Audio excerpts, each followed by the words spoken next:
예, 반갑습니다. 반갑습니다. 여러분은 국민혁명당 1000만 명 당원 모집 방송을 보고 계십니다. 저는 정책위 부의장 성상훈입니다. 반갑습니다. 예. 자, 오늘부터는요, 저희가 이승만 대통령의 기독교 입국론이 왜 나왔는지, 그런 역사적인 방송을 조금 저희가 해드리겠습니다. 많은 분들께서 국민혁명당 하면은 아예 왜 기독교 색채가 있냐? 정당은 이 종교 색깔을 좀 빼야 된다. 뭐 그런 말씀을 많이 하시더라고요. 그런데 대한민국의 이 정통성이 기독교 기반에서 나왔습니다. 그러니까 우리가 지금 쓰고 있는 월, 화, 수, 목, 금, 토, 일 이 지금 일주일간에 이렇게 월화수목금토일 이것도 조선 말기에는 없었는데 미국의 선교사님들이 들어오셔가지고 월요일 날은 어떤 수업을 가르치고 화요일은 어떤 수업을 가르치고 이런 커리큘럼을 짜려고 하다 보니까 월화수목금토일이라는 이 미국의 그런 제도를 이렇게 이식을 한 겁니다. 그러니까 기독교 입국론, 기독교를 개독교라고 하시는 분들은 그는 못 배워서 그런 거고 무식해서 그럴 수가 있는데 그런 분들은 월화수목금토일을 쓰시면 안 됩니다. 예. 그리고 지금 한글 우리가 쓰고 있는 한글 띄워쓰기 이런 것들 맞춤법이라든지 이런 것들을 체계를 잡은 것이 헐버트 선교사님이세요. 그 헐버트 선교사님이 키운 제자가 누구냐면은 주시경 선생이고 또 이승만 대통령이고 그렇습니다. 한글 학자 주시경 선생은 헐버트 선교사님의 제자입니다. 헐버트 선교사님이 그리스도 신문에 한글로 자기가 글을 씁니다. 이 조선민족을 키우려면은 교육을 시켜야 된다. 그런 쭉 이야기를 하는데 기독교를 개독교라고 자꾸 욕을 하시는 분들은 무식해서 그런 거고 못 배워서 그런 겁니다. 그리고 그분들은 한글을 쓰시면 안 됩니다. 예. 그리고 밴드, 축구, 야구, 농구, 스케이트 이거 다 미국의 선교사님들이 가지고 오신 것들입니다. 그러니까 이 대한민국은 미국의 선교사를 빼고는 그 역사를 갖다가 제대로 알 수가 없습니다. 근데 우리나라 역사에서는 그 미국의 선교사님들의 그런 활약상이나 이런 것들은 종교적 이유를 들어서 빼버리는 거죠. 왜? 기독교가 강해지면은 그러면 종북 주사파 이 사이비 종교가 이 발을 디딜 공간이 없어지는 거죠. 그러니까 그 역사학자들의 보면은 대부분이 이제 좌파들인데 그 좌파들이 의도적으로 역사에서 선교사님들의 활동을 빼버리는 겁니다. 자, 그렇기 때문에 오늘부터는 이승만 대통령이 왜 기독교 입국론을 주창을 했는지 그런 내용을 한번 살펴보도록 하겠습니다. 자, PPT를 띄워주세요. 암흑의 땅 조선을 향한 하나님의 계획. 자, 우리 시편 78편 1절부터 8절까지 한번 읽어볼게요. 오, 내 백성들아, 내 가르침을 들으라. 내 입으로 하는 말에 귀 기울이라. 내가 입을 열어 비유를 들고 옛날부터 전해오는 비밀스러운 일들을 말해주리라. 그것은 우리가 들어서 아는 것이고 우리 조상들이 우리에게 전해준 것이다. 우리가 그것들을 자녀들에게 숨기지 않고 여호와께서 하신 훌륭한 일들과 그 능력과 그분이 하신 놀라운 일들을 다음 세대에 전해줄 것이다. 그분은 야곱을 위해 계명을 세우시고 이스라엘을 위해 율법을 정하셔서 우리 조상들에게 그것을 자녀들에게 가르치라고 명령하셨다. 그래서 다음 세대가 그것을 알고 아직 태어나지 않은 자녀들까지도 그것을 알며 또 그 자녀들에게도 전하도록 하셨다. 그러면 그들이 하나님을 의지하고 그분이 하신 일들을 잊지 않으며 오직 그 계명을 지킬 것이고 그 조상들처럼 고집 세고 반항적인 세대가 되지 않을 것이다. 그들의 마음은 하나님께 바르지 못했고 영으로도 하나님께 신실하지 못했다. 자, 대한 독립을 빛낸 헐버트와 초기 기독교 선교사 이 책은 꼭 사 보십시오. 자녀들한테 선물을 해주시고 한국 근현대사 바로 알기 이 책도 선물을 해주십시오. 근데 이 책들은 아마 시중에서 항상 이런 좋은 책들은 재고를 구하기가 어렵다고 나옵니다. 그러니까 재고는 저희가 글로벌 디펜스 뉴스에 한 20권 정도 갖다 놨습니다. 갖다 놨으니까 저기 주문전화 010-6832-0325로 주문하시면은 2권에 3만 원 해가지고 택배비 3,000원 더 면제해드리고 저희가 이렇게 판매하면 한 20권 정도 있으니까 사서 꼭 좀 보시기 바랍니다. 오늘 제가 왜 이 책을 보시라고 하냐면 오늘 나오는 내용들이 저 책에 다 나오는 내용들이니까 우리가 지금 하는 방송을 보고 저 책들을 자녀들하고 같이 읽고 하면은 한국 근현대사 조선 말기부터 지금에 이르기까지 그 거대한 흐름을 아실 수가 있을 겁니다. 방송만 봐가지고는 이해가 안 되니까 저런 책들을 꼭 좀 사서 같이 공부를 하셨으면 좋겠습니다. 대한민국은 1948년 8월 15일 날 자유민주주의 공화국 대한민국 민주공화국으로 탄생을 했습니다. 대한민국 헌법 제1조 1항에 보면은 민주공화국이다. 대한민국은 민주공화국이다. 이렇게 되어 있습니다. 이 민주공화국이란 것은 무엇이냐? 국민이 주인인 나라, 자유와 평등한 기회가 있는 나라, 법으로 통치되는 나라. 이것이 이제 자유민주공화국입니다. 이 개인의 자유가 보장이 돼야 되는데 지금은 우리 현재 문재인 정권을 보면은 개인의 모든 자유를 지금 박탈하고 있습니다. 법치가 무너지고 있고 헌법에서 국민을 빼겠다 하고 거기다가 사람이라고 집어넣고 주민이라고 집어넣고 그렇게 되면 중국인도 주민이 되는 거고 이슬람 국가 사람들도 주민이 되는 거고 그 주민들을 앞세워 가지고 주민자치기본법이라는 걸 만들어 가지고 우리나라 국민들을 다 이제 좌지우지하는 그러니까 대한민국을 해체하려고 지금 하고 있는 겁니다. 자, 자유란 무엇입니까?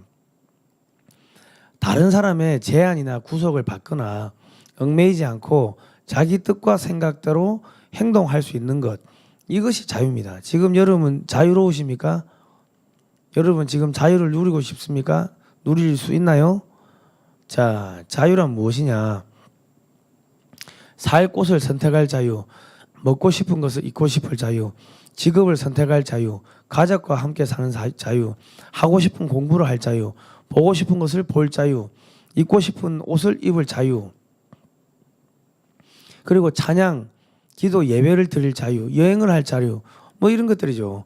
법이 허용하는 범위 안에서 다른 사람의 자유를 침해하지 않는 그 범위 안에서 우리는 자유롭게 살고 있습니다. 자, 그러면 우리가 언제부터 자유를 누렸을까요?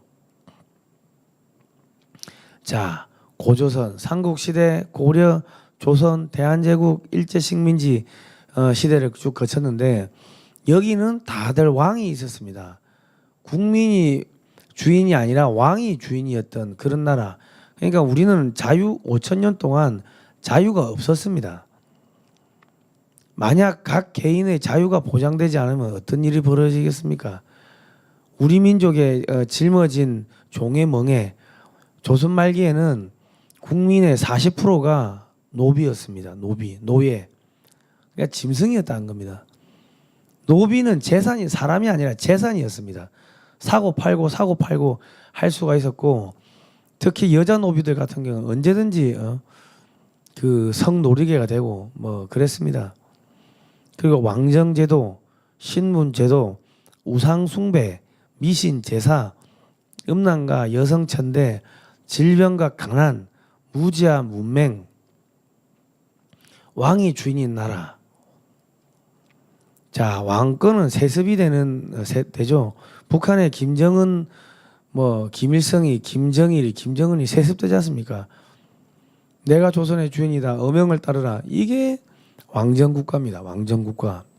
지금 문재인 정권은 자유 대한민국을 해체해서 북한처럼 만들겠다는 거예요. 여러분 북한처럼 되고 싶습니까? 자, 선하고 훌륭한 왕도 있을 거고 악하고 무능한 왕도 있겠죠. 그러면 아유 제가 왕이 돼서 나라를 잘 다스리겠습니다. 이런 이야기를 하면 저놈을 당장 능지처참하라. 역모로 다스리고 대역죄로 다스리고 그랬습니다. 자, 대한제국이란 나라가 이제 조선 말기에 생깁니다. 1897년 10월 12일부터 1910년 8월 29일까지 대한제국이 생기는데 근대적 제도와 상공업 진흥 정책으로 부강한 나라를 만들겠다. 왕실과 국가의 권위를 바로 세우고 열강의 세력에 맞서는 자주적 나라를 만들겠다. 뭐 그랬습니다. 이 덕수정 석조전 1910년 대한제국 황궁의 이제 정전인데 메인 사무실이라는 거죠. 지금 뭐 청와대 같은 그런 건데 좀 근대 양식이죠. 저건 누가 지어줬습니까? 러시아에서 지어준 거 아닙니까? 러시아에서. 자주가 있습니까? 세계 정세를 파악하지 못하고 그 당시에는 전 세계가 러시아의 팽창을 막으려고 했는데 이 고종이 러시아와 손을 잡고 나라를 망하게 해버린 거예요. 그러나 백성에게는 여전히 왕을 선택할 수 있는 그런 자유, 그런 권리는 없었습니다. 자, 자유와 평등한 기회가 없는 나라, 신분 제도가 있는 나라, 자유와 평등한 기회가 있는 나라. 지금 대한민국은 개인의 자유와 권리가 보장이 되는데 점점점 문재인 정권 들어서 그런 개인의 자유와 권리가 사라지고 있습니다. 대한민국을 해체해가지고 조선시대처럼 만들겠다. 북한처럼 만들겠다. 지금 그렇게 가고 있는 거예요.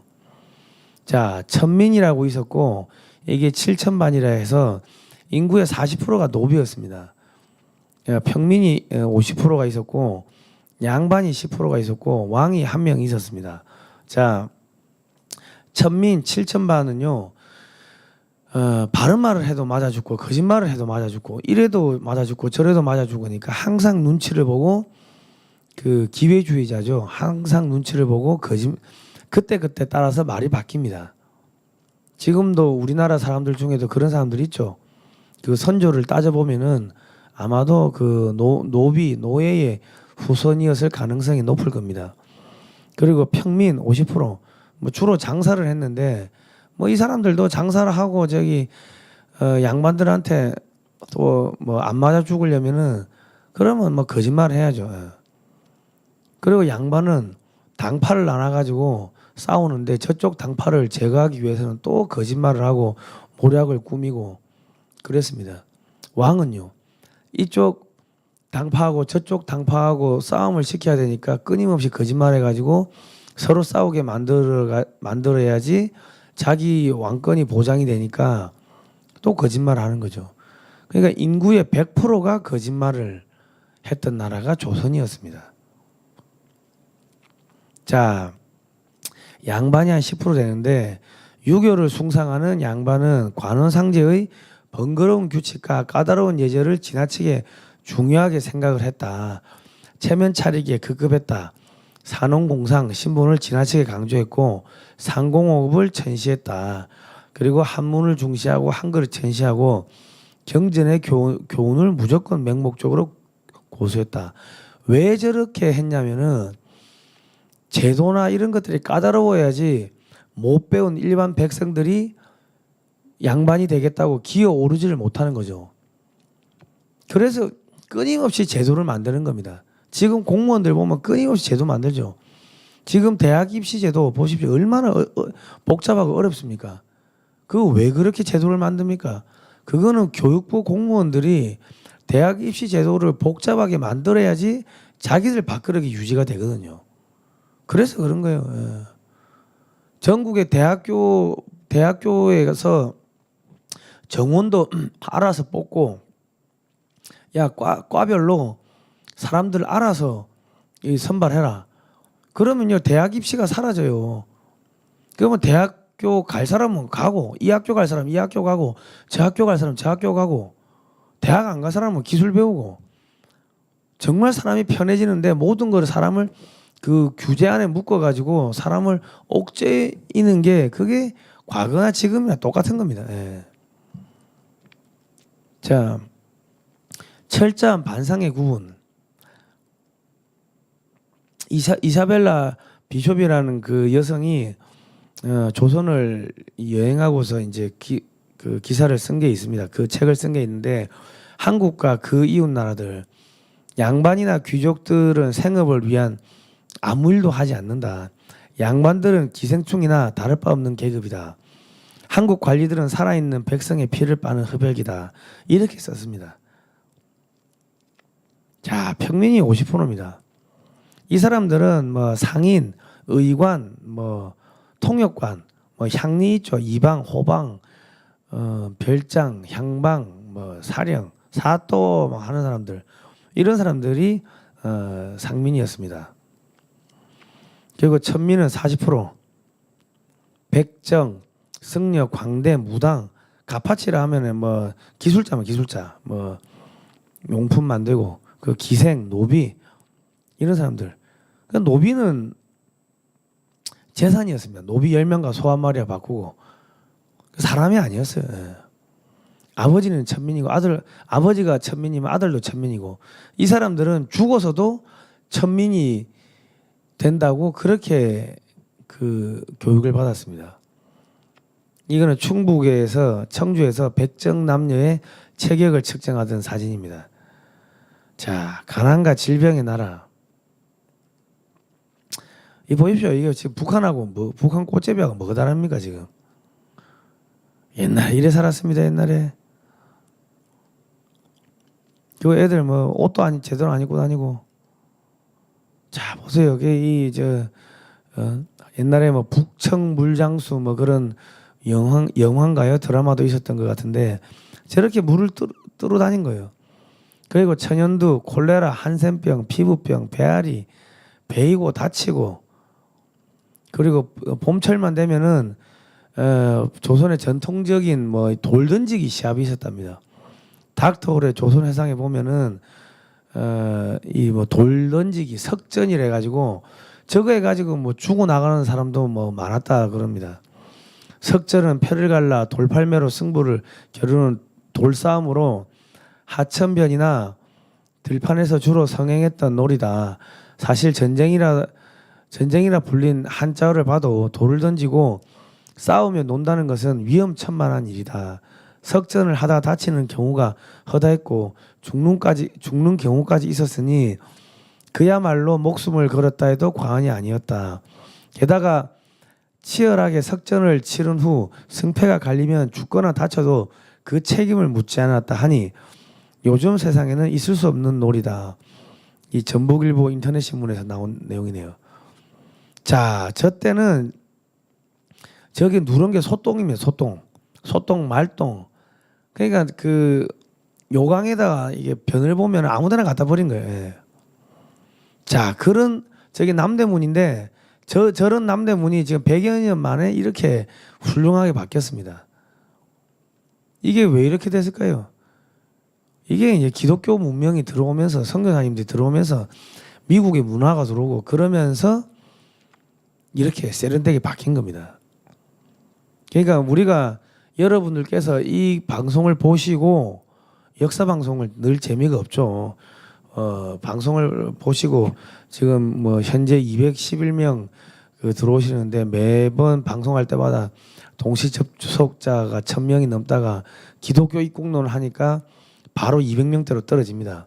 그런데 여러분께서 이 사상적 바탕이 튼튼해야지 나라를 살릴 수가 있습니다. 여러분이 알아야지 밖에 나가서 다른 분들한테 당원 가입하라고 말씀을 해주실 수가 있는 겁니다. 자, 서울은 내가 본 도시 중 가장 지저분했다. 거리는 좁고 불결하고 오물이 널려 있었다. 노르타홀의 그런 증언입니다. 사람들이 이런 환경에서 생존하고 있다는 것이 놀라울 따름이다. 거리는 비좁고 포장은 되지 않았으며 온갖 짐승물들의 배설물들이 거리를 가득 채워서 숨을 쉬며 지나가기가 힘들었다. 이런 불결한 위생 상태 때문에 서울과 대도시는 끊임없이 전염병이 돌아 서울 인구의 10%가 콜레라와 패스트로 죽어가는 비참한 일이 일어나기도 했다. 알렌 선교사. 서울 거리는 불교라고 여기저기 오물이 널려 있다. 아펜젤러 선교사. 자, 더 충격적인 것은 공주 인근 숲에 언뜻 보면 우산같이 보이는 작은 꾸러미들이 주렁주렁 매달린 나무들이 있다. 조사해 보니 아이들을 매장하지 않고 나무에 매단다. 조사해 보니 아이들의 죽음 시체였다. 공주에선 아이들을 매장하지 않고 나무에 매단다. 숲은 해골천지다. 성인 남자만한 한 나무엔 8구의 시신이 매달려 있었다고 한다. 성인의 시신은 썩을 때까지 보관했다가 뼈는 내던져 버리거나 얕은 땅에 파묻는다. 매티 노블의 조선 회상 중에서 이제 저런 내용이 나옵니다. 그 또 남존여비, 남자는 존귀하고 여자는 노비다. 정말 여성 천대와 음란의 나라. 이게 남존여비 아니면 남존여비. 자, 지금 저 아이가 몇 살 됐겠습니까? 뭐 한 10살이나 됐을까요? 저런 애들한테 술 시중을 들게 하고 저런 애들을 데리고 자고 뭐 그랬습니다. 저게 왜 저러냐면은 여자는 사람이 아니었어요. 조선 말기에. 돈 주고 사고 팔고 했다고. 그러니까 우리가 첫 딸은 살림 미천이라는 이야기를 하잖아요. 속담에 옛말에 그런 이야기 있는데 왜 그러냐면 첫 딸을 갖다 팔았다고. 돈 주고 팔아가지고 그 돈 가지고 먹고 살았다고. 먹고 살 게 너무 없으니까. 그래 비참했습니다. 그래가지고 우리 일본군 위안부 이야기를 하는데 그 일본군 위안부를 그게 뭐 일본군들이 와가지고 잡아갔다. 그런데 그 새빨간 거짓말이고요.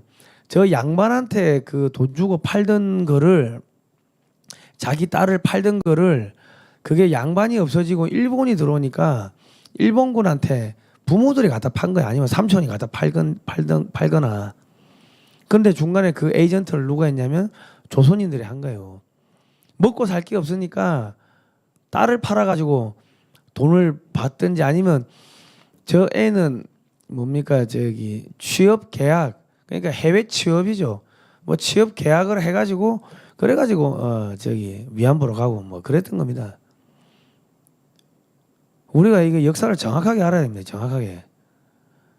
그리고 뭐 일본군이 와가지고 잡아가고 뭐 길거리에서 뭐 총으로 쏴 죽이고 뭐 영화에 보면 그런 거 나오는데 그거 다 거짓말입니다. 왜냐하면 일본이라는 나라가 자기들이 서양에서 봤을 때 아시아 최초로 그런 근대 국가다 그런 거를 표방했기 때문에 막 사람을 잡아가고 뭐 그러질 않았어요. 그래가지고 수탈을 했다고 하는데 그것도 우리가 좀 정확하게 봐야 되는 게 일본의 농민들이 막 데모를 합니다. 조선에서 쌀 들어온다고. 왜냐하면 일본은 이 농지가 안 좋고 뭐 또 바다 바람도 있고 하니까 농사가 잘 안 됐어요. 그러니까 조선에서 쌀이 싸게 해가지고 막 들어오니까 일본의 농민들이 다 죽어 나가니까 조선쌀 수입하지 말라고 막 반대 데모를 하고 그랬습니다.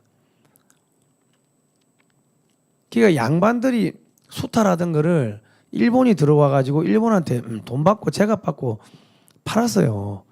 그런 기록들이 있는데 왜 그런 기록들은 다 없애버리고 일본 놈들이 와가지고 여자를 잡아갔다 자꾸 그걸 거짓말합니까? 저 양반들한테 팔던 거를 그거를 갖다가 일본한테 판 거예요. 누가? 자기 부모들이, 삼촌들이 누구를 통해서 중간에 조선인 에이전트를 통해 가지고 정확한 그 사실관계가 그겁니다. 지금 한국의 여성들이 일본에 또 술집이나 이런 데 많이 갑니다. 왜? 돈 벌려고. 근데 그 중간에 에이전트를 누가 해요? 한국의 조폭들이. 그 술집에 가는 그 아가씨들 옛날 위안부하고 별반 다를 바가 없는데 그거를 일본의 육상 자위대가 한국에 들어와 가지고 잡아가는 겁니까? 아니죠. 그러니까 우리가 역사를 정확하게 알아야 됩니다. 예. 자, 저 당시에 여자는 사람이 아니었습니다. 예. 그냥 뭐 여기저기서 이렇게 뭐 춤이나 추고 저 보십시오. 저기 옛날에 저기 먹고 살기 없으니까 양반한테 그냥 팔고 양반집 가가지고는 뭐 입이나 하나 덜 자고 그런 거예요. 자, 애들이 저렇게 노동을 했습니다. 그리고 이 우리나라도 1970년대, 80년대 초반까지 뭐가 있었습니까? 시골에서 먹고 살 게 없으니까 다 저기 자기 딸내미들을 서울에 파출부로 보낸 거 아닙니까? 파출부로. 그 옛날 영화들에 그런 거 나오지 않습니까? 예.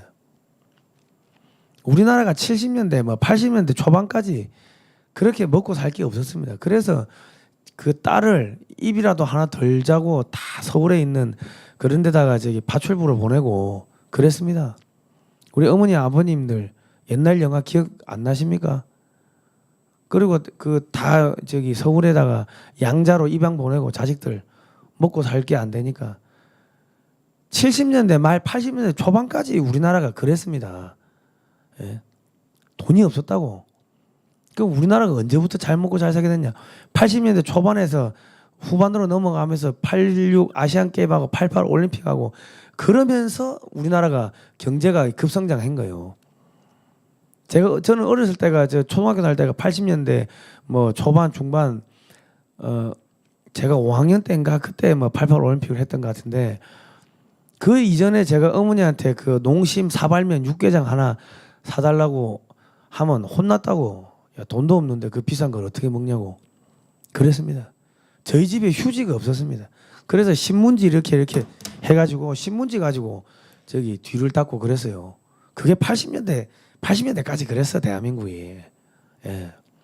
우리 집에 가스 안 들어왔습니다. 그래서 골로에다 밥하고 연탄불에 밥하고 그랬습니다. 우리 어머니 아버님들 기억나십니까? 할머니 할아버님들 기억나십니까? 우리가 잘 먹고 잘 산 거 지금처럼 이렇게 잘 먹고 잘 살게 된 거 불과 한 20년 1990년대 넘어서면서 한국이 완벽하게 북한을 압도를 해버렸죠. 20년, 30년 그 정도밖에 안 됐습니다. 예. 자, 조선의 남쪽 지방에서는 부인들이 길에 나설 때는 천으로 만든 쓰개를 써서 얼굴을 가리는데 북쪽 지방에서는 바구니 같은 것을 쓴다. 닥터홀의 조선회상에 보면 저런 내용들이 쭉 나옵니다. 여자는 사람이 아니었다니까. 자, 칠거지약은 뭐냐? 아내를 버릴 수 있는 근거, 아들이 없는 경우, 음행을 한 경우, 시부모를 섬기지 않는 경우, 말이 많은 경우, 도둑질을 하는 경우, 질투를 하는 경우, 나쁜 질병이 있는 경우 아내를 갖다 버렸답니다. 조선의 양반들은 아주 비열한 습관을 가지고 있다. 그들은 결혼 후 3일 동안 부인과 산다. 그런 후에는 더 이상 같이 살지 않고 첩들과 사는 사람이 많다. 그러면서도 가여운 본부인에게 정절을 강요한다. 만약 부인이 도망가거나 정절을 버리면 관리에게 끌고 간다. 관리는 그녀에게 매질을 한 다음 자기 종에게 줘버린다. 양반의 부인들은 평소 혼자서 집 밖으로 외출하는 것조차 불가능하다. 아펜젤러. 자, 조선의 시골 지역엔 아주 이교도적인 관습이 지배한다. 남편이 죽어 과부가 된 여자는 동네 호랍이나 총각이 마음대로 와서 붙잡아 가서 아내나 첩으로 삼을 수 있는 것이다. 조선 서민에게 혼례 비용은 만만치 않은 부담이므로 시골 남자 중에 혼례를 치르지 않고 과부를 잡을 때까지 기다리는 사람도 있다. 가련한 여자들은 이 잔인한 풍습 앞에서 속수무책이다. 매티 노블의 조선 회상 중에서 이런 내용이 나옵니다. 자, 시사주간지 타임의 2010년 8월 표지입니다. 코가 잘린 비비 아이샤, 이 20살입니다.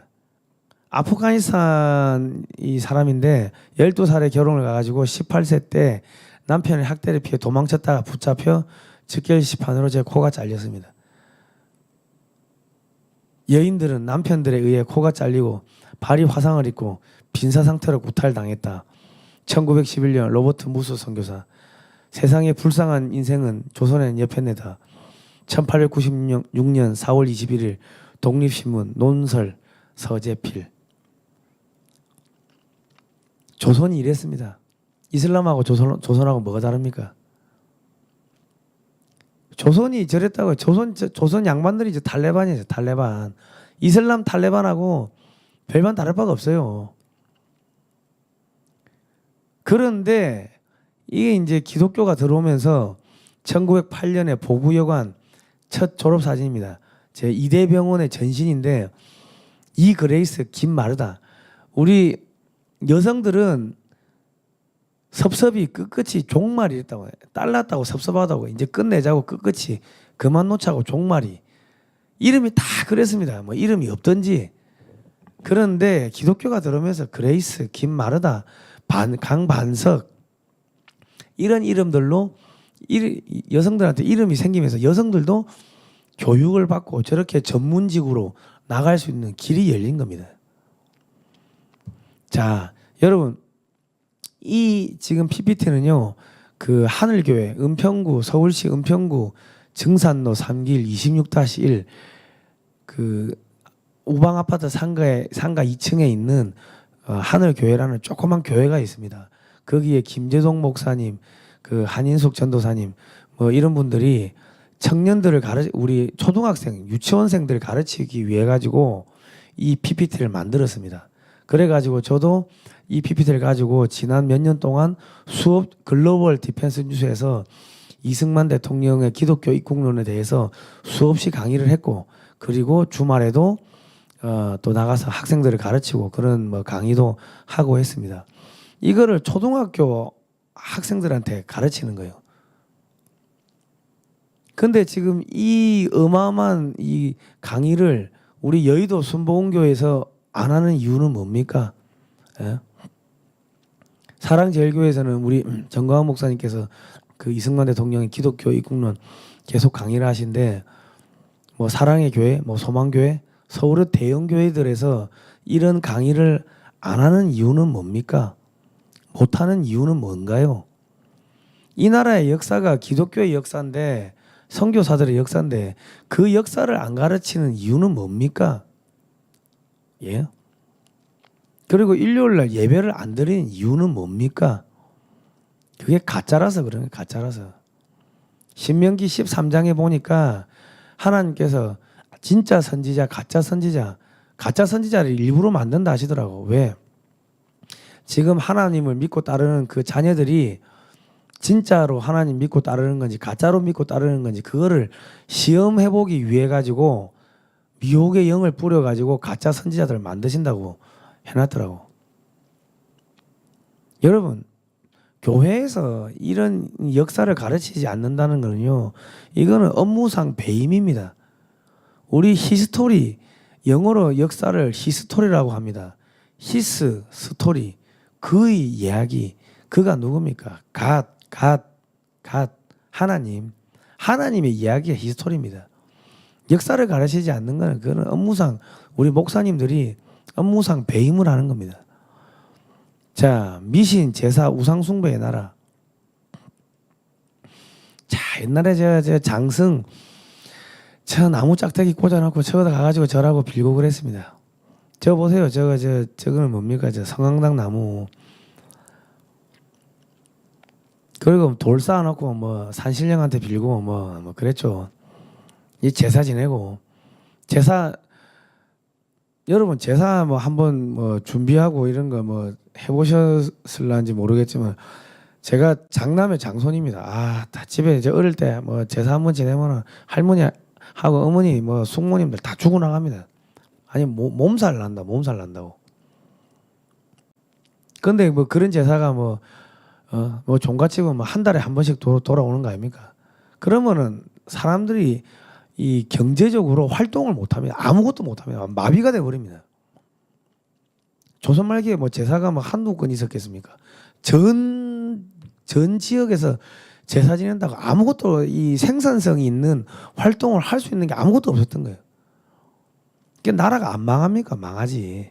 예. 3년상 저거 얼마나 거짓과 위선인 줄 압니까?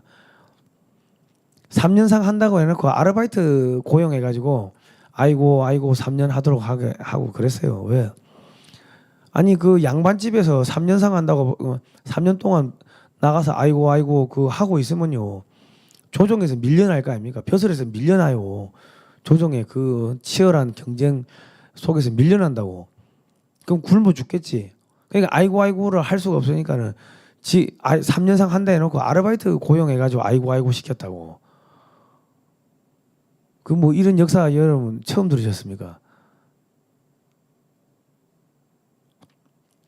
오늘 방송 분위기가 왜 이런가 하면은 역사를 공부하는 겁니다. 역사를 모르면 짐승이 되는 거예요. 그래서 역사를 공부하는 겁니다.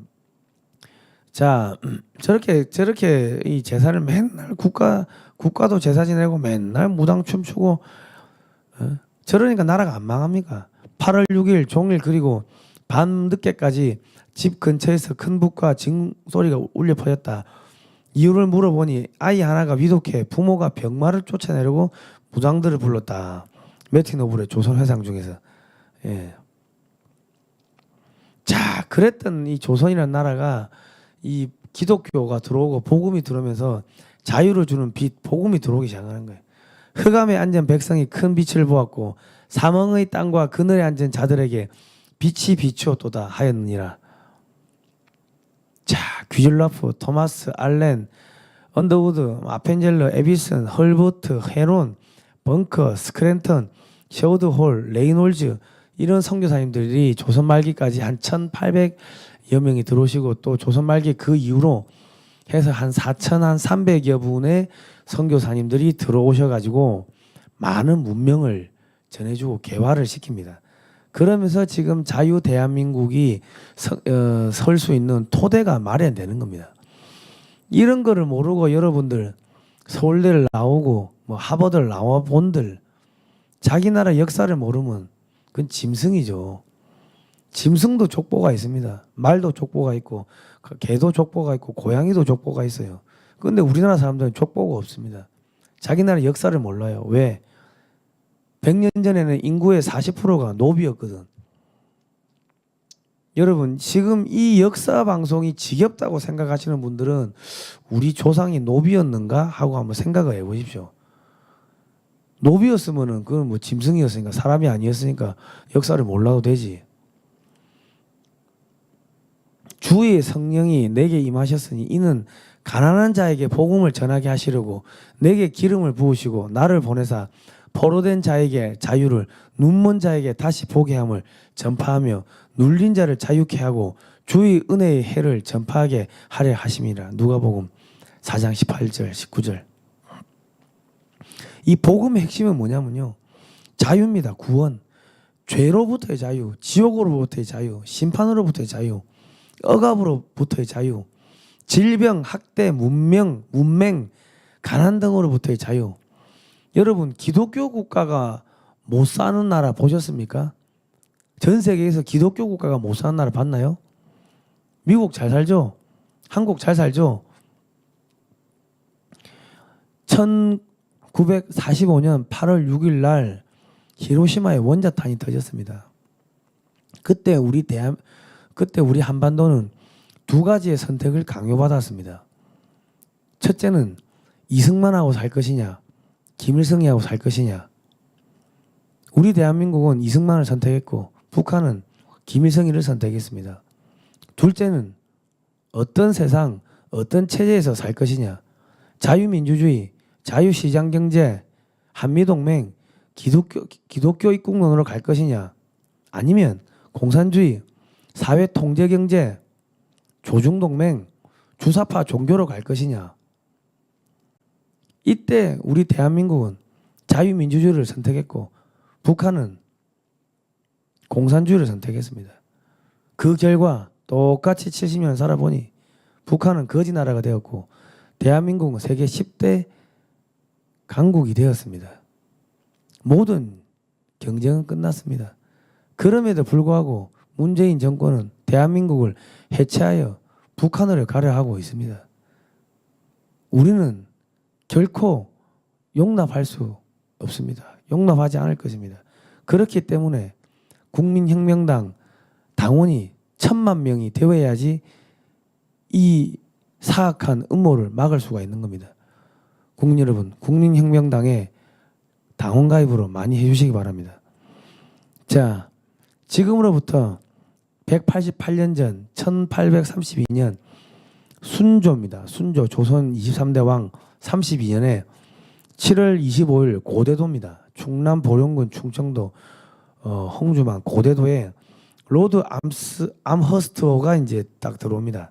그러면서 칼 귀젤라프라는 이 최초의 선교사님이 들어옵니다. 이 흑암의 땅 조선에 찾아온 최초의 선교사인데 그의 나이가 그때 29이었습니다. 지금 우리나라 청년들 29살 된 청년들 여러분 뭐 하고 계십니까? 나라가 망해가고 있는데 여자친구 남자친구 팔짱 끼고 나가서 놀고 있습니까? 이승만 대통령이 20대 중반에 독립정신이란 것을 감옥에서 썼습니다. 감옥에서. 지금 우리나라 청년들 지금 뭐 하고 계십니까? 이제 다들 이제 반성해야 되는 겁니다. 저 칼 귀즐라프 선교사가 독일계 유태인입니다. 독일계 유태인. 참 우리나라 유태인들하고 많이 엮이는데 이 그의 조선 선교 방문은 순교한 토마스 선교사보다는 34년, 의료 선교사 알렌보다 52년, 언더우드와 아펜젤러 선교사보다 53년이나 앞섭니다. 지금 이 칼 귀즐라프 선교사가 들어오고 나가지고 34년 있다가 토마스 선교사가 순교를 합니다. 자, 1832년 7월 25일 고대도에 도착을 해가지고 한 3주간 머물면서 이제 복음을 전파합니다. 한문 성경 소책자들을 전달하고 한문 주기도문을 한글로 번역을 하고 또 첫 의료 선교를 합니다. 60명의 노인이 감기에 걸렸는데 이거를 또 치료해주고 충분한 약을 제공을 합니다. 그리고 감자농사, 포도주 제조법을 또 알려줍니다. 그러니까 기독교를 개독교라고 자꾸 욕하시는 분들은 그 무식해서 그런 거고 역사를 몰라서 그러는데 역사를 모르면 그건 뭐라고요? 멍멍이 짐승이에요. 기독교를 개독교라고 하시는 분들은 감자를 먹으시면 안 됩니다. 왜? 선교사님들이 갖고 온 거 아닙니까? 자, 포도주를 마시면 안 되겠죠. 기독교를 개독교라고 자꾸 욕하시고 하시는 분들은 선교사를 그 포도주를 마시면 안 됩니다. 제 말 틀렸습니까? 그러니까 많은 분들이 국민혁명당에서 기독교 색채 종교를 빼달라고 이야기를 하는데 대한민국의 근간이 기독교입니다. 이 기독교 교회가 없었으면요 감자도 없었고 포도주도 없었고 한글 우리 맞춤법도 없었고 월화수목 금토일도 없었습니다. 이걸 다 가져온 게 기독교이기 때문에 기독교 기반의 이 정당이 되는 거는 그거는 대한민국의 역사적 정통성을 그대로 이어받는 겁니다.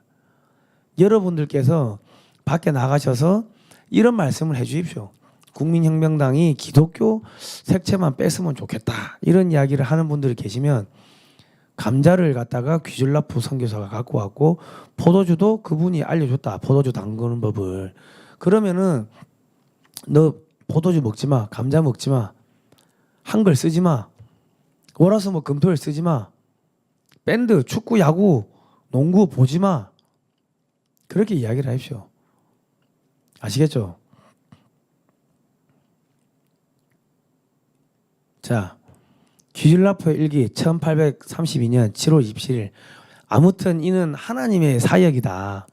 나는 자주 기도하면서 조선 선교를 하나님의 은혜로운 보살핌에 맡겼다. 조선에 뿌린 거룩한 진리가 사라질 수 있을까? 나는 그럴 수 없다고 믿는다. 주께서 정하신 시간에 열매가 맺힐 것이다.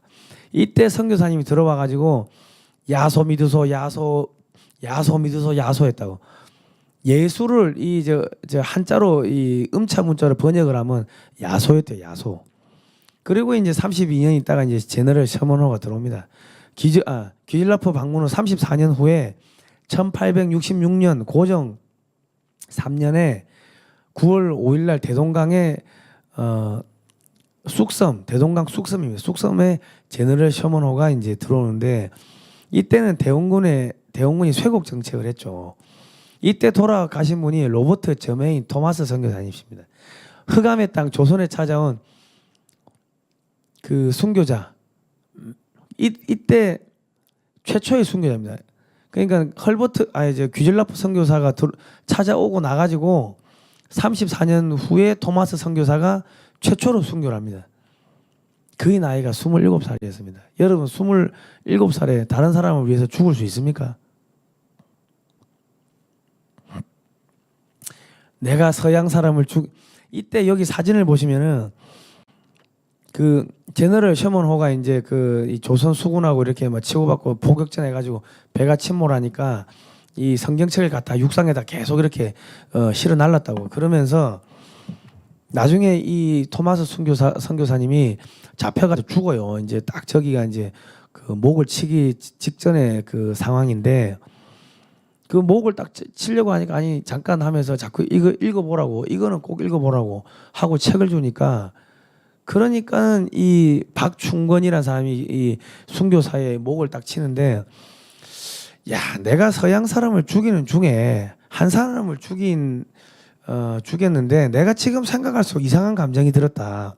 내가 그를 찌르려고 할 때 그는 두 손을 마주 잡고 무슨 말을 한 후에 붉은 배를 입힌 책을 가지고 웃으면서 나에게 받으라고 권하였다. 내가 죽이긴 하였으나 이 책을 받지 않을 수가 없어서 받아왔노라 하고 박충권이가 저렇게 고백을 합니다.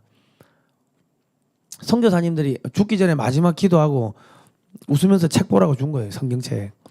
1866년에 9월 5일 날 대동강변에서 27살의 나이로 순교를 합니다. 그 박충권이 나중에 뭐가 되냐면 장로가 돼요. 장로. 1926년 11월 14일 서울 승동교회에서 토마스 목사 순교 60주년 기념 예배가 있었습니다. 1927년 5월 8일 대동강변 쑥섬에서 또 추모 예배가 있었고, 1932년 9월 14일 대동강변에 세워진 토마스 기념 교회가 저렇게 교회도 세우고 그랬습니다. 그래가지고 그 나중에 저기 성경책을 받아와가지고 그때는 종이가 귀하니까 종이를 갖다가 그 벽지로 썼다고. 벽지로. 근데 그 집이 여관이었어요. 근데 그 방에만 자고 나오면은 사람들이 회개를 하고 갑자기 예수를 믿게 되는 거예요. 이 뭐 벽에 뭐가 붙어 있으니까 뭐지 싶어가지고 줄줄줄줄줄줄 읽다 보니까는 그게 복음 말씀인 거예요. 그 당시에는 한 번 양반은 죽어서도 양반이고 한 번 노비는 죽어서도 노비가 돼가지고 그 양반을, 전생에 모시던 양반을 모셔야 된다고 생각했던 게 그 당시의 상황이었는데, 하나님께서 사람을 만들었고 모든 사람은 평등하다 뭐 이런 것들이 들어오고 하니까 사람들이 완전히 머리가 지진이 일어나는 거예요. 그러면서 그 방에서만, 그 여관에서만 자고 나오면 전부 다 하나님을 믿게 됐는데, 그 여관이 나중에 뭐가 되냐면 널다리꼴 교회가 됩니다. 교회로 바뀐다고. 1893년. 저게 나중에 장대현 교회가 돼요. 평양에. 그러니까 평양에 그 대부흥이 있었던 게 이제 동양의 이스라엘이다 뭐 그렇게 이야기를 할 정도로 대부흥이 있었던 게 뭐 다른 여러 가지 요소가 있었을 겁니다. 있었을 건데, 그런 이 순교자가 돌아가시면서 이 책을 주고 가니까 그거를 여관 벽지로 썼는데 그 여관에서 자고 나면 사람들이 예수 믿게 되는 그러한 기적들도 함께 있었다는 거예요. 그러니까 복음의 씨앗이 이렇게 뿌려져 가지고 지금 이렇게 대한민국이 100년 후에 이렇게 자랑스럽고 위대한 나라가 된 겁니다. 자, 널다리꼴 교회, 저게 제 장대현 교회입니다. 평양에. 저렇게 바뀌고, 자, 16년 후에 1882년 3월 중국 심양에서 평안도 사투리로 최초의 한글 성경이 번역이 됩니다. 누가 복음 전서가 번역이 돼가지고 쭉 들어옵니다. 존 맥킨타이어 선교사님, 존 노스 선교사님, 이런 분들이 이제 번역을 해가지고 가지고 들어옵니다. 저기 선양 우장 건너가지고 고려문을 지나가지고 저렇게 의주를 통해 가지고 평양으로 들어가. 그러니까 그 평양 대부흥이 있었던 게 저 한글 성경이 이제 평양으로 들어오면서 평양에서 이제 대부흥이 일어나는 그러한 또 역사가 이제 벌어지죠. 자, 그런데 이게 또 기적입니다. 처음에 원래 이 한글 성경이 들어왔는데 들어오다 보니까 걸리죠. 걸려가지고 그게 다 압수가 돼가 그 불을 질러 그 태워가지고 그 재를 갖다가 저기 압록강에 버린다고. 그러니까 존노 선교사가 하는 이야기가 야, 이 압록강에 물을 마시는 사람은 영생을 얻을 거다. 뭐 그런 이야기를 했어요. 그런데 이제 이 성경이 어떻게 들어오냐면요. 이 의주 청년 백홍준이라는 사람이 꾀를 낸 거예요. 성경을 한 장 한 장 다 뜯어가지고 둘둘 말아가지고 그때는 우리가 이제 짐을 싸면은 저렇게 집신으로 짐을 이렇게 맸지 않습니까? 어깨끈을 맸죠. 그럼 어깨끈에다가 그 종이를 성경책 찢은 걸 한 장 한 장을 둘둘 말아가지고 거기다 다 꽂아요. 꽂고서 그걸 얻고 짐을 들고 들어오니까 아무도 신경을 안 썼니 그게 성경책이라고 누가 생각이나 하겠습니까? 허드렛 종이로 보는 거지. 그리고 걸려도 이게 뭐요? 나도 몰라. 나 몰라. 그냥 종이가 있길래 그냥 뜯어서 왔어. 그러면 되니까 그냥 그래가 들어온 거예요. 그래가지고 들어와가지고 그거를 합해가지고 또 다 필사본을 만들어가지고 배포를 한 거예요. 그래가지고 1883년에서 86년 사이에 조선에 보급된 한글 성경이 총 17,609권이었습니다. 이게 영국군 방송 자료에 이렇게 나오네요. 이 출처가. 그 1883년에 한글 성경을 조선의 땅에 가지고 들어오는데 그 의주 청년 백홍준이라는 사람이 그렇게 앞장섰던 겁니다. 신약 마가복음서 은혜 국한문 병용 마가복음서 요코하마에서 이수정이란 분에 의해 가지고 또 이게 번역이 됩니다. 1885년에 일본의 농학자 기독교인인데 쓰다센 이분하고 같이 이렇게 이수정이라는 분이 이렇게 저기 또 번역을 합니다. 1883년 5월 개최된 일본 전국 기독교 대침목회에 참석한 이수정. 그리고 이 선교사들하고 사진을 또 찍죠. 1883년 4월 29일 이수정 뒷줄 한가운데입니다. 세례 직후에 찍은 사진입니다. 자, 낯선 두 남자가 다가왔다. 하나는 키가 컸고 또 하나는 작았다. 둘은 짊어진 보따리를 내려왔다. 궁금해 물었다. 그게 무엇이요? 당신 나라의 가장 귀한 책이요. 무슨 책인데 그러고? 성경이라고. 이게 1902년 1월 8일 날 더 크리스천 헤럴드에 실린 이수정의 기이한 꿈이라는 그 글입니다. 헨리 루미스 미국 성서공회 총무의 기고문과 함께 실린 사진인데 요거는 이제 미국 성서공회 아카이브에서 제공을 했습니다. 자, 이 사진이라는 거, 이 사진하고 그 글이 같이 실린 거예요. 예. 자, 성경 번역은 파나마 운하 하나를 파는 것과 맞먹는 일이다. 제임스 게일 선교사님이 이런 이야기를 했습니다. 그리고 호러스 뉴턴 알렌 선교사님, 이분은 외교관이었는데 또 그리고 의사였습니다. 그리고 또 직업이 선교사였어요. 그 최초로 이제 입국한 선교사입니다. 이제 우리가 1882년에 조미 수호 통상 조약을 맺습니다. 그리고 이제 그때부터 기독교를 박해를 안 하고 기독교를 복음을 전해도 박해를 안 하는 시점이 됐어요. 1882년에. 그리고 1884년에 조불 수호 통상 조약을 맺습니다. 이 프랑스하고 이제 조약을 맺는 거죠. 그러면서 프랑스 신부들이 들어와도 이 복음을 전해도 프랑스 신부들을 탄압하지 않겠다고 그 협약을 맺는데 프랑스 신부들 많이 안 들어와요. 못 들어오지. 왜? 그 1700년대 뭐 이후부터 해가지고 프랑스에서 프랑스 대혁명이 일어납니다. 1700년대, 1800년대 거치면서 프랑스 대혁명이 일어나면서 그 가톨릭 신부들을 다 죽여버린다고. 성경을 다 불태우고. 그러면서 거기서 이제 그 유럽 지역에도 가톨릭 신부들이 씨가 말라요. 성경 책도 씨가 마르고. 가톨릭 신부들 다 잡아다가 저기 어디에 뭐 저 노예상한테 갖다 팔고 막 그랬어요. 그러고 이제 그 프랑스 대혁명 이후에 유럽 전역이 나폴레옹에 의해 가지고 또 전쟁이 벌어지고 하면서 완전히 초토화되고 뭐 등등등 뭐 그러한 연유로 1884년에 조불수호 통상조약을 맺었음에도 불구하고 이 많이 못 들어와요. 예. 그런 또 일들이 벌어졌습니다. 자, 그리고 1884년 9월 20일 이제 입국을 쭉 해가지고 이때는 선교사의 자격이 아닌 외국인 공의 외교관 자격, 외교관으로 알렌 선교사가 들어옵니다. 그러면서 이제 1884년 12월 4일 날 또 갑신정변이 일어납니다. 자, 그리고 1904년에 미국 콜로라도 스프링스 텔레그라프 신문에 실린 알렌 선교사가 민영이익을 치루하는 모습입니다. 그리고 이제 1885년 2월 25일 날 광해원이 설립되는데 이게 최초의 서양식 국립병원입니다. 자, 귀즐라포 선교사가 방문한 34년 뒤에 토마스 선교사가 순교를 한 19년 뒤에 무슨 일이 벌어지냐면 아펜젤러하고 언더우드 선교사가 들어옵니다.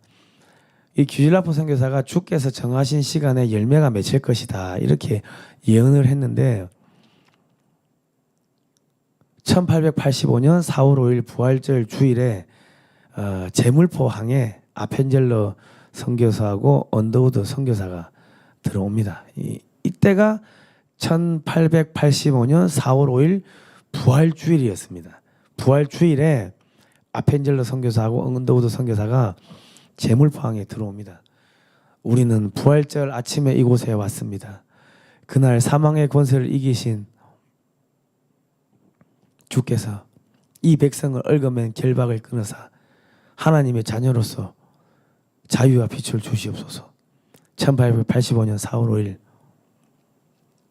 제물포에서 상륙하신 첫 기도입니다. 감동적이죠? 감동적이죠? 자, 국민 여러분, 이러한 그 대한민국의 이러한 어마어마한 이런 그 선교사들의 그런 피해, 그런 헌신, 희생 그런 것들이 있었습니다. 그런데 지금 대한민국의 교회뿐만 아니라 이 학교에서도 이러한 역사를 가르치지 않고서 넘어가고 있습니다. 그런데 국민혁명당에서 이런 역사를 가르치고 있는 겁니다. 그렇기 때문에 국민혁명당이 대한민국의 유일한 정통성을 이어받은 정당입니다. 존경하는 국민 여러분, 1857년에 무슨 일이 있었냐? 미국에서 예레미야 램피어라는 청년이 기도를 합니다. 그 당시는 미국이 막 무너지고 있었거든. 길거리에 실업자가 넘치고 막 그랬다고. 그리고 뭐 음란 대패가 막 판치고 지금하고 비슷해요. 그러니까 그 1857년에 예레미야 램피어라는 미국의 한 청년이 하나님이시여 제가 무엇을 하면 좋겠습니까? 해가지고 기도합니다. 야, 우리 하루에 5분도 적고 10분도 좋으니까 기도회를 하자. 그래가지고 처음 전단지를 뿌려요. 우리 기도합시다 해가지고 처음에 6명이 모여. 그 다음 20명, 40명, 이게 나중에 100만 명까지 가. 그래가지고 그 한 몇 년 사이에 100만 명이 하나님을 믿게 되고 회개를 하게 되고 그런 이 영적 대각성 운동이 일어납니다.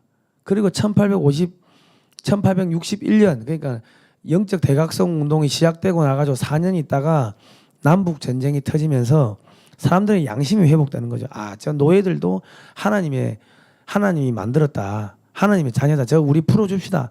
그래가지고 이 남북 전쟁이 일어나가지고 북군이 이깁니다. 그러면서 노예 해방이 있었던 거예요. 노예 해방이 있으면서 둘로 갈라질 뻔했었던 이 미국이란 나라가 하나가 되면서 세계 초강대국으로 올라서는 겁니다. 그러면서 그때 영적 대부흥의 불길을 성령의 불길을 이어받았던 수많은 미국의 엘리트 청년들이 나 의사 안 해, 나 뭐 정치 안 해. 그러면서 편하고 좋은 그 미국의 그런 안락한 삶을 다 버리고 전 세계로 다 복음을 들고 나가는 거예요. 인도도 가고 중국도 가고 저기 뭐 일본도 가고 다 갔습니다. 그런데 그 복음의 씨앗이 꽃을 피운 게 조선이었습니다. 희한하죠? 희한하지 않습니까? 전 세계 다 갔어. 인도도 가고 중국도 갔는데 안 되고 왜 조선이라는 이 조그만 나라에서만 복음이 꽃을 피웠습니까?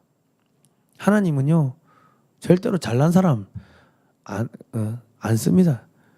힘없고 보잘것없고 저 아무것도 아닌 저런 저 비루 먹은 말 같은 저런 아무것도 아닌 저거 뭐 하겠나 이런 사람들을 들어서 쓰시는 거죠. 왜? 그래야지 그게 그 사람의 능력이 아니고 기적이고 하나님의 힘이 능력이라고 하나님의 능력이라고 사람들이 인정할 거 아닙니까? 잘난 사람이 하면은 지 잘났다고 하지 않겠습니까? 그렇기 때문에 정말 보잘것 없었던 저 조선이라는 나라를 들어 쓰시는 거예요. 그 100년 전에 그 이 선교사들의 예언을 보면은 앞으로 두 개의 강대국이 들어설 거다. 군사 강국 일본하고 기독교 강국 한국하고 두 개의 나라가 강대국이 들어설 거다. 그리고 마지막 시대에 한국이 어마어마하게 큰 일을 할 거다. 그런 예언들이 100년 전에 있었습니다. 100년 전에 그 선교사들의 그 예언이 지금 실현되고 있는 겁니다. 잠자고 있던 교회들, 알곡과 가라지들이 지금 갈라지고 있고 잠자고 있던 성도들이 눈을 뜨고 일어나는 거 아닙니까? 그리고 우리나라 믿었던 정당들 두 개 다 저것들 지금 두 개 다 지금 하루가 멀다고 내전이 일어나가지고 내분해가지고 지금 싸우고 죽어 나가는 거 아닙니까? 이거는 하나님의 뜻입니다. 하나님 뜻대로 그냥 이미 계획된 대로 가는 겁니다. 계획된 대로. 그러니까 지금 우리가 이런 고통과 혼란을 겪는 것은 채로서 탁탁탁 쳐가지고 알곡과 가라지를 걸러내는 그러한 과정입니다. 지금 대한민국의 사이비 교회들 하나님 팔아가지고 장사하던 사이비 교회들 지금 전부 문 닫고 있는 거 아닙니까? 여의도 순복음교회 3천억짜리 여의도 그 땅 내놨다면서요. 주차장 부지. 아니 그 주차장 부지를 왜 내놓습니까? 예배를 드리면 되지. 예배 드리면 헌금 들어올 건데 예배를 드리면 되지. 예배를 왜 안 드립니까? 이제 하나님의 심판이 다가왔습니다. 정말로 이 하나님을 믿고 죽으면 죽으리 하고 예배 드리고 그렇게 이 성경 말씀대로 살았던 사람들은 복이 올 거고 하나님 이름 팔아가지고 장사했던 교회들은 그런 목사님들은 전부 다 망할 거고 망해서 길거리에 나앉을 거고 그래 될 겁니다. 그거는 100년 전에 이미 다 그렇게 예언이 되어 있습니다. 저는 그 100년 전에 예언 다 읽어봤습니다. 이제 뭐 시간이 되면 100년 전 예언을 또 한번 해드릴게요.